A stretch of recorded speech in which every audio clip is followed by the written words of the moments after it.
$450 to $550 million. That is the amount that U.S. corporations lose every single year because employees are not engaged at work. And these numbers haven't changed. Perhaps you've had a job yourself where you weren't giving it your all, your blood, your sweat, your tears to that employee, to that employer. So how do we change it? Well, I would suggest that you put together your own Grategy. And you're sitting there going, Lisa, I don't even know what a Grategy is. What is that? A Grategy, or gratitude strategy, is your conscious decision to not only bring more gratitude into the workplace, but to bring it into your life. So today, for our time together, I'm going to show you some strategies that work in the workplace, and they also will help you with your personal life. Because the thing that's really cool with this talk with your Grategy is it works either way. So substitute the words that you want. If I'm talking about employer and you want a better relationship with your spouse, do that. Use friends, whatever you want to get the most out of it. So let's dive right into it with the THANK process, because I am an acronym girl. So if there is a talk that you're hearing by me, there's an acronym in there somewhere. Just it makes it easier for me to process, and hopefully it will help you to also remember it. So the T stands for trust. Trust is pretty much the foundation of everything. If your employees don't trust you, because, oh goodness gracious, she just went to another seminar. What's she gonna make us do now? Let's just let it last for like 2 or 3 weeks until things go back to normal again, right? We need to set the example for what we want to do, what we want others to do in the workplace, and know that this is a process and there's going to be bumps and bruises along the way. That's okay. Set the example for your employees because they are watching you and not just listening to you. I know it made big news recently if you saw that CEO that actually went from making a $1 million salary to a $70,000 salary so that he could give everybody in his company a raise. He wants the company minimum wage to be $70,000 a year. Do you think that his employees trust him? Yeah, because there's no longer that huge disparity between what he's doing and what they're doing for him. It's the same with our personal lives. If we've had difficulty in our relationships, we know that trust isn't something that happens overnight. You know, it takes a long time to build, and how long does it take to destroy? Exactly.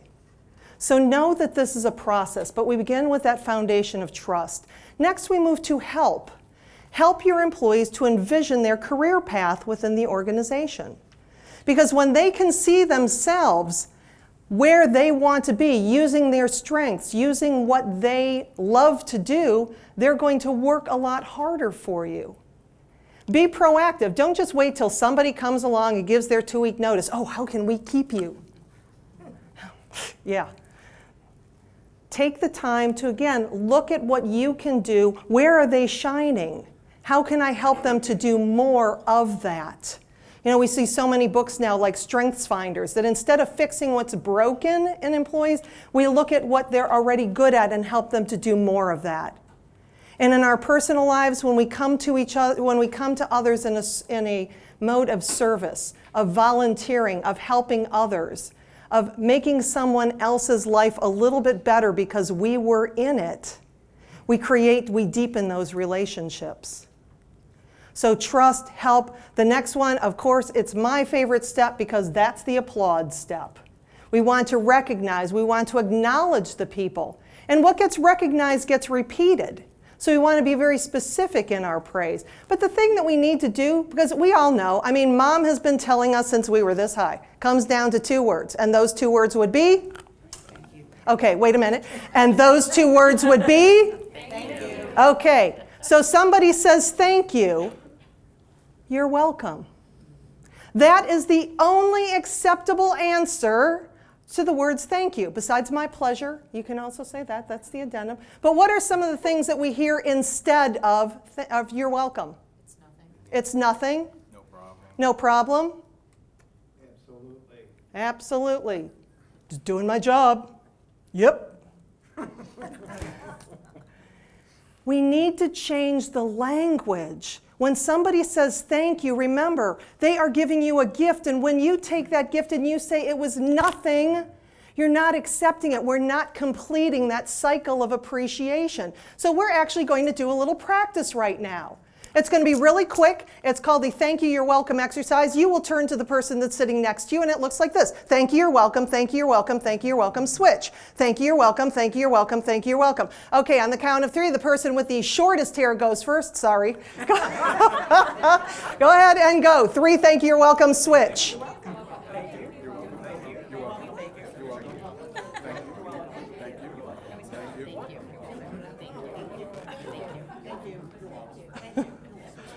All right. So did some of you find that your you're welcome muscle was a little rusty?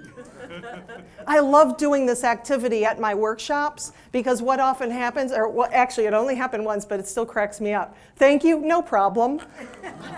Really? So we need to create the language. So then, another little tangent on thank you. Somebody gives you a sincere compliment. That is a beautiful tie. Thank you. Okay? Okay, and thank you. Correct response. What do we say instead? Oh yeah, this old thing, I've had it forever. $2 at the thrift store. You know, we make up the story. Stop that. We think we are being all humble and stuff because we're not accepting somebody else's sincere thank you. When we want to bring more applause, more appreciation into our life, we start by changing our language. The next thing is to navigate work-life balance. We are connected 24/7. That's the N in thanks. You know, I think the invention of the cell phone, the smartphone, pretty much eliminated any of that delineation that we used to have. We need to unplug. And we do that with things that we've already seen today, but it's the breath. One of the breathing techniques that I like is I just call it 4-7-8 because that's what it looks like. That's what the count is. Breathe in for 4. Hold for 7. Release for 8. Do that 5 times, and you'll allow that flow of endorphins to start coursing through your body, your oxytocin, your serotonin, your dopamine, the feel-good drugs that we have. Take that time, give yourself a break, get away, unplug, but also set the example for your employees. Let them know it's okay to unplug. Release that stress, because you know that stress is killing you. We need to reduce it, because it's not going away. And finally, the last step, to get to know people, to get to know your employees. I posted a survey on social media, and how much about your personal life do you think your employer should know? Now, it ranged from the few people that said, absolutely nothing, to the group that said, I want them to know that I'm a human and treat me as such. So look for ways, listen intently. When somebody walks into your office or at home and you're on email, what is it that you need? I can't get to you right now. Stop. Make eye contact. You might say, I got 10 seconds, let me finish up this email. How can I help you? Or I'm really busy right now, can we schedule something later? Get to know people. Take that time in our personal lives as well. Listen intently, find out what people like to do, and relate to them in the way that they want to be related to. The golden rule says to do unto others as you would have done unto you. But when it comes to getting to know others, do unto others as they would have done unto them. So in our short time together, we've looked at those 5 steps. We've learned how to build a foundation of trust, to help others, to applaud and acknowledge their efforts, to navigate work-life balance, and finally to get to know people. And when you do that, when you thank people, you will get rich. Not only financially, in your relationships, in your health, in every single area of your life. Thankfulness, gratefulness, gratitude works. Put together your Grategy today, and please know how much I appreciate all of you. Thank you.